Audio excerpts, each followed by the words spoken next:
एक गांव में एक होमेन नाम का लड़का रहता था। होमेन के पिताजी बहुत ही पहले मर चुके थे। होमेन का पालन पोषण उनकी माँ ने ही किया था। होमेन के 4 चाचा थे और वे चारों चाचा होमेन से बहुत जलते थे। एक दिन उन्होंने होमेन के घर से एक प्यारा सा बछड़ा चुरा लिया और उस बछड़े को मार दिया। जब होमेन को पता चला तब वो बहुत ही दुखी हुआ। फिर ना जाने होमेन के मन में क्या सूझा, बछड़े का सर काटकर सिर्फ शरीर को दफना दिया। और पास के ही गांव में एक ब्राह्मण रहता था। बछड़े का सिर उसके आंगन में छिपाकर होमेन ने ब्राह्मण से कहा, आपके घर से तो मांस की बदबू आ रही है। तभी ब्राह्मण गरज कर बोला, ऐसा असंभव है।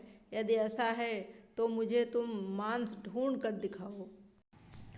होमेन ने बछड़े का सिर उसके आंगन में से लाकर आगे रख दिया।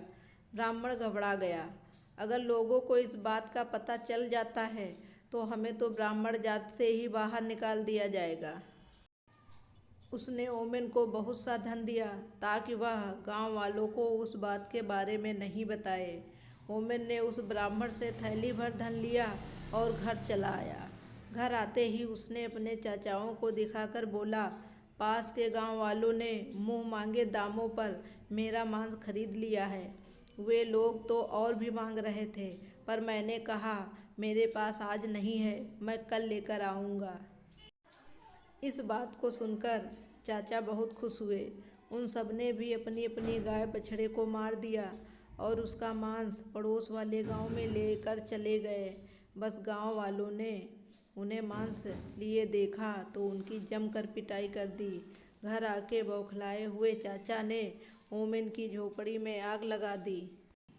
होमेन और उसकी माँ अब बेघर हो गए थे। बेचारी माँ के आंसू देखकर होमेन तिलमिला उठा। तभी होमेन ने अपने जले हुए झोपड़ी की राख इकट्ठा की और एक दूसरे गांव में जा पहुंचा। वो गांव में चिल्लाता हुआ जा रहा था, ले लो सुरमा ले लो, इसे लगातार गड़ा धन मिल जाता है। जिसका ब्याह नहीं होता उसका जल्दी ब्याह हो जाता है। हाथों हाथ एक थैली सुरमा उसका बिक गया। शेष जो बचा हुआ राग था होमेन ने कहीं छिपा दिया और अपने चाचा के पास जाकर बोला, मेरी तो झोपड़ी की सारी राख बिक गई। चाचा ने होमेन से बड़ी हैरानी से पूछा, क्या राख बिक गई? होमेन ने कहा, हाँ, इसमें क्या शक। ऐसा कहकर उसने अपने चाचाओं को पैसा दिखाया। फिर होमेन ने उन्हें उकसाया कि वे भी अपनी झोपड़ी जलाकर राख उस गांव में बेचने चले जाएं। उनकी तो बड़ी झोपड़ी है और राख भी बहुत ज़्यादा होगी। उसके सारे चाचा उसकी बातों में आ गए। चारों चाचा ने अपने अपने घर जला दिए और राख ले जाने की तैयारी करने लगे। होमेन ने कहा कि गांव वालों से कह देना कि हमें सुरमे वाले ने भेजा है। जैसे ही चारों उसी गांव में पहुँचे और सुरमे वाले का नाम लिया तो सारा गांव उनके पास पहुँच गया और देखते ही देखते बांस की लाठियाँ उन पर बरसने लगीं। सभी चाचा बेचारे पिटते पिटते घर लौट गए। चारों ने गुस्से के मारे होमेन को भी मारने की योजना बना ली और उन्होंने होमेन को नदी किनारे रस्सी से बांध लिया और खुद वहाँ से चले गए। उनके जाते ही एक सौदागर वहाँ से गुजर रहा था। तभी उस सौदागर ने होमेन से पूछा, क्यों भाई, तुम्हें यहाँ क्यों बांधा गया है?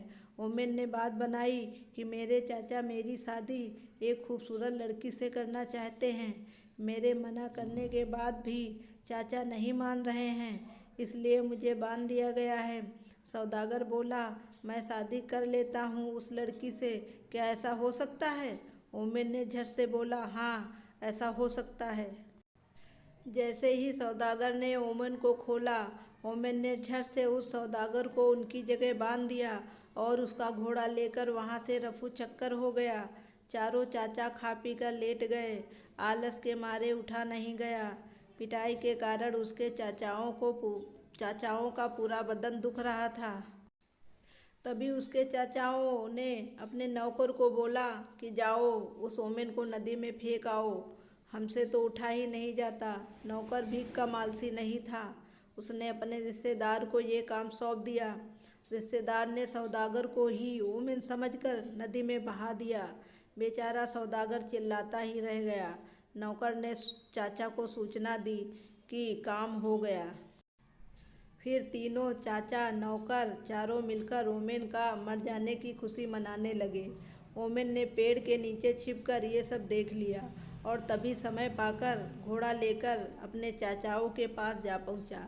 सबको प्रणाम कर के बोला, हमें तो नौकर ने गहरा धक्का नहीं दिया, इसलिए हमें केवल घोड़ा मिला। अगर गहरा धक्का मुझे देता और मैं नदी में और गहराई तक जा पहुंचता तो शायद बैल, गाय और शायद हाथी भी लेकर आता, क्योंकि नदी की गहराई में बहुत ही जानवर हैं। चारों चाचा फिर उसकी बातों में आ गए। ओमेन को बड़े ही दुलार और पुचकार करके पूछा, क्या सचमुच नदी में पशु मिल रहे हैं? हाँ हाँ, आप लोग भी ला सकते हैं। चारों चाचा आलस छोड़कर नदी की तरफ दौड़े। नौकर को भी साथ ले लिया। नदी के तट पर पहुंचकर नौकर को आदेश दिया कि हम चारों को जोर से पानी में धक्का दो।